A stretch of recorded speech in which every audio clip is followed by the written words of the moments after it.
വലിയ സന്തോഷമുണ്ട്. ഞാൻ പഠിച്ച കോളേജിലെ അധ്യാപകനായിരുന്ന ശ്രീധരൻ സാറൊപ്പം സംസാരിക്കാൻ വലിയ സന്തോഷമുണ്ട്. ഞാൻ കേരള കോളേജിൽ വിദ്യാർത്ഥിയായിരുന്നു. അപ്പൊ ഞങ്ങൾ കന്യാകുമാരി സ്കൂളിലെ കുട്ടികളൊക്കെ ഇവിടെ വന്നിട്ടുണ്ട്. നമ്മള് വളരെയധികം സ്നേഹത്തോടെ ഇതിലൊരു വാചകം ഒരു അധ്യാപകൻ എന്ന രീതിയിൽ പറയാനുള്ളത്, ഒരു കുട്ടി അവരുടെ ജീവിത കാലഘട്ടങ്ങളിൽ ഏറ്റവും കൂടുതൽ സമയം സ്പെൻഡ് ചെയ്യുന്ന സമയം സ്കൂളിലാണെന്ന് ഞാൻ പറയാം. വീട്ടിനേക്കാൾ കൂടുതൽ, വീട്ടിനുള്ളിലേക്കാൾ അല്ലെങ്കിൽ പുറത്തേക്ക് പോകുന്നതിനേക്കാൾ ഏറ്റവും കൂടുതൽ സമയം കുട്ടികൾ സ്പെൻഡ് ചെയ്യുന്നത് സ്കൂളിലാണ്. നമ്മുടെ മുൻ രാഷ്ട്രപതി APJ അബ്ദുൽ കലാം സാർ പറഞ്ഞതുപോലെ അധ്യാപകൻ നന്നായാൽ തീരാത്ത ഒരു പ്രശ്നവും നമ്മുടെ നാട്ടിലില്ല. കൃത്യമായി ഇടപെടലുകൾ അധ്യാപകർ നടത്തിയാൽ നിൽക്കുന്ന കുട്ടികളെ നമ്മുടെ കോമ്പൗണ്ടിലുള്ളൂ. അതാണ് എന്റെ വിശ്വാസം.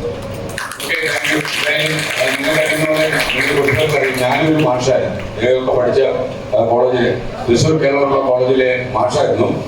അപ്പോ ഇദ്ദേഹമൊക്കെ പഠിക്കാൻ വന്നപ്പോഴത്തേന് ഞാൻ ആ കോളേജ് വിട്ടുപോയി അല്ലേ. അപ്പൊ എന്തായാലും കന്യാകുമാരി സ്കൂളിൽ ഒരു അധ്യാപകനെ കണ്ടപ്പോൾ എനിക്ക് സന്തോഷം. അപ്പോ നമ്മുടെ മോഹവില എത്ര? 500 കോടിയുടെ